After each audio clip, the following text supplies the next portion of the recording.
Hey, what's going on, everybody? We're back here with another episode of the Pittsburgh Pirates franchise here on MLB The Show 18. Jameson Taillon wants a ton of money. We're going to try and bring him back. We're going to tender his qualifying offer, and we're going to offer him about $25 million a year. See if he'll take that. And then, of course, we have our staff to contend with, so we're going to try and bring them back or get new staff. So we'll see what we can do there. And then we're going to offer arbitration there to Rogers, and Michael Fulmer going to sign with the Brewers. That's going to give us some trouble probably for the years to come. You guys know the Brewers have been a thorn in our side. We've had to go up against them a few times. Sean Manaea signing with the Astros. Edwin Diaz signing with the Braves. They get him for $5 million a year. That's not bad. Garrett Cole going to sign with the Mariners. And that's a pretty good deal for them. Mariners might end up being pretty good in the future. Taylor Rogers going to sign a 2-year deal with the Giants. Malik Smith, a 4-year deal with the St. Louis Cardinals, giving them some left field help. And then third baseman Alex Bregman, one of the best players in the game, going to go to the Royals. That's surprising. Will Myers signs a short-term contract with the Baltimore Orioles. Mitch Haniger going to sign a 2-year deal with the Minnesota Twins, giving them the pop that they need out there. Ryan Healy going to sign a 3-year deal with the Houston Astros.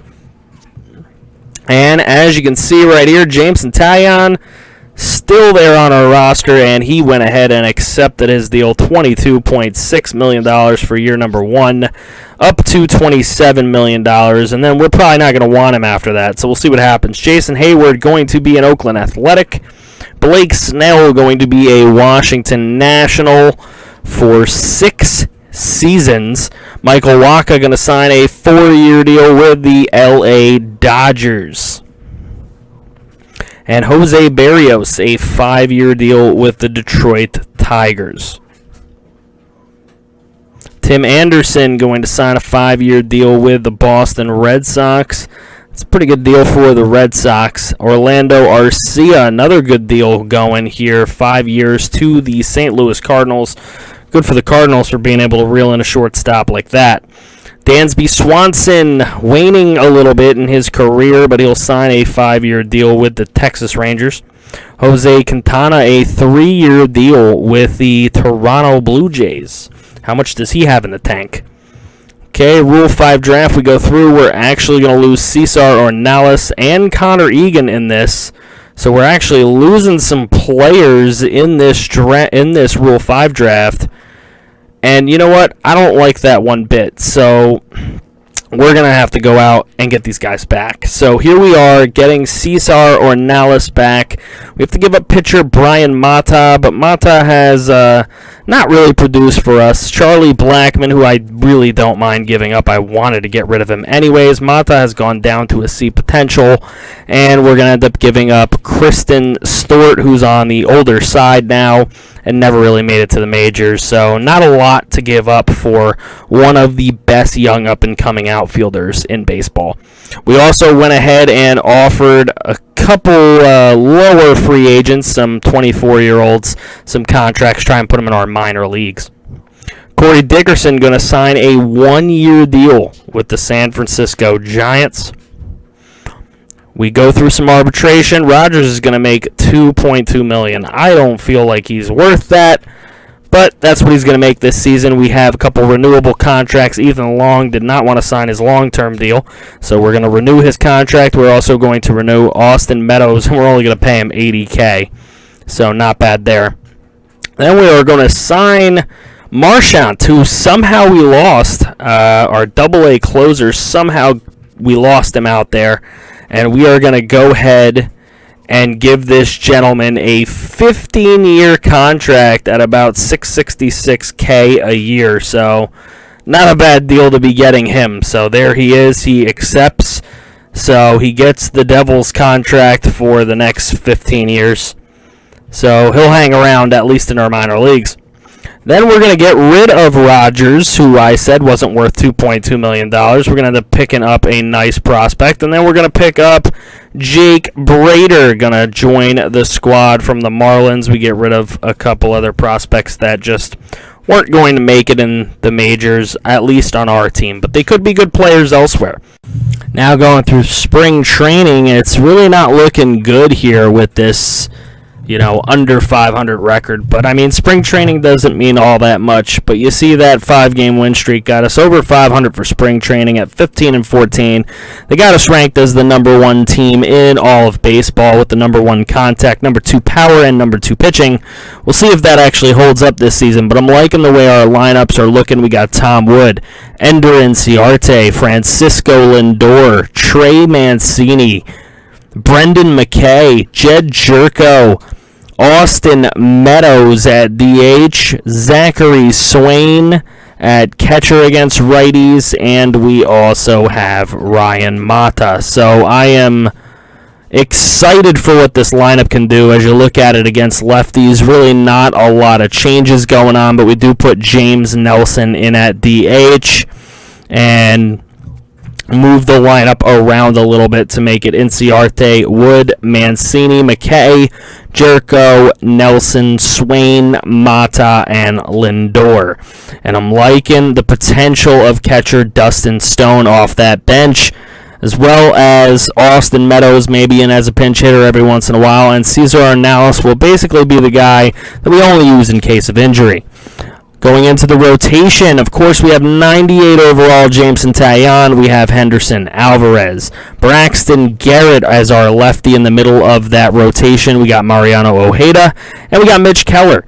Long relief, we got Fernando Guerrera. We got Richie Kelton, Miguel Castro. Middle relief, looking like Wayne Donahue, Cario Ferrioni, and Willie Hobart, with Jordan Hicks setting up and Taz Hobart closing. A lot of the guys in this pen have been developing really well, and I hope that continues because that could be the Achilles heel. So let's see how we start doing in this regular season. Starting out kind of middling, to be honest, at 3-3 right there, but we win 3 in a row. And still looking. All right, they're fixing lineups for the minors. Blue Jays going to trade away Brendan Rodgers, a young shortstop, and get a couple players back for him. I don't know if that was a great deal for them. I didn't like it too much. All right, we got injuries aplenty, as normally happens with our team. Something we can't avoid for some reason. But we tend to do pretty well considering if we can just get a little bit less injuries this season, we may have a chance. We may just have a chance, ladies and gentlemen. Let's see how it's going. It's 13-9. We just can't get through this first month. It's going really slow. So many injuries. Hopefully, the guys come back from these injuries and just do not continue to get hurt, because that would just be absolutely dreadful for us. Okay, Clevenger traded straight up for Josh Bell. That's interesting. That's an interesting deal. Indians looking to acquire a bat at first base, I'm guessing. Jameson Taillon coming back from getting hurt. We're sitting at 21-16. Braxton Garrett's not having a great season, but Henderson Alvarez, look at that. His ERA is in the ones. He just lost his first game of the season. Jameson Taillon's not doing horrible. Ojeda's doing pretty great, actually. He's 4-1 and under a 3 ERA. That's not bad. Mitch Keller's struggling a little bit. Taillon's kind of middling at the moment. But they got us at 30-20. I'll take 10 games over 500 3/4 of the way through May. Come on. All these injuries are really annoying. All right, it's draft time. Let's see what we end up picking up. I'll warn you, this is a very quick draft. I can barely see what's going on in this draft, and the only reason for that is because we're starting to pick really late because we're starting to win and get into the playoffs. And there's just not a lot of pickings when you are, drafting late in rounds and not getting comp picks like you used to get. You're just not getting those competitive balance picks. It's just not happening. So I do like Gomez there. We're going to go ahead and grab him. Of course, you guys know my strategy. Go for those position players first. So that's what I'm trying to do. But the 80 potential guys that are going to be useful now are just not plentiful in this draft. And we really need them useful now because I can sense that the series is coming to a close. I can sense that we are going to win sometime soon. And I just don't want to be sitting there with a bunch of prospects when we're ready to win. I mean, we are legit ready to get it done. So I want guys that are MLB ready, guys that can help us out, maybe guys in the pen, maybe starters that could go to the pen, or good bench bats. I mean, that's really all we can do right now. So just moving on through this draft, just trying to find anything that can help us. This is the last 80 potential guy, so I'm going to force myself to grab him. And then we're stuck for the 6th round draft pick. I don't know what the heck could be left. So there's not going to be any 80, but there's only 270 potentials, and this guy is now, so I'll take him. And that'll pretty much do it. Mr. Irrelevant is a guy named Michael Foote. Alright, so we drafted Alfredo Gomez, and that was an excellent pick. He's a 67, and he has B potential. I like him. Chris Molina's a waste of my time at a 57C. Alvin Tucker's not horrible at a 69C. Good trade bait. 67C and 61C. Good trade bait as well. And then the 60B is a guy that we can use. So we can use Salazar and Gomez. Hansen's a complete bum. And the other guys are good trade bait. So, I mean, not an awful draft, but not one of our better ones for sure. So let's continue to sim. We're going to sim right up to the All-Star break in this video. Get through this one. And we'll save the second half of the season plus All-Star festivities for the next episode. So hopefully we set ourselves up good in the first half here. Let's see if we can finish the first half off strong to mid-July. Come on, sweep. Yes, sweep the Brewers. That is what we want to see. What else do we have here? Okay, we lost the series to the D-Backs. I make that joke a lot. Sweep the Mets. Step right up and sweep the Mets. All right, we split with San Diego, and it don't get swept. Oh, we got swept by the Dodgers. Fucking Dodgers. Anyway, Philadelphia. They already beat us game 1. Do we take the rubber game? Yes, we do. And then the Nationals already take the first 2 games of that series. And it's about time for All-Star festivities as the minor leagues are getting ready to go into their All-Star games. So we'll go ahead and pause here, take a look at the standings. We are a game and a half ahead of Milwaukee.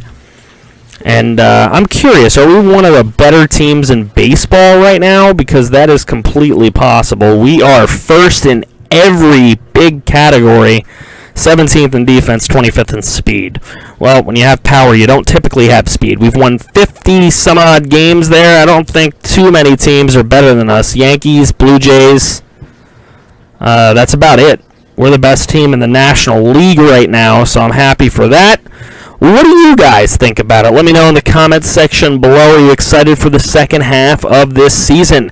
If you are, please go ahead and drop a like. If you're new to the channel, please go ahead and subscribe. Even though this series is probably coming to a close pretty soon, there's other series on the channel.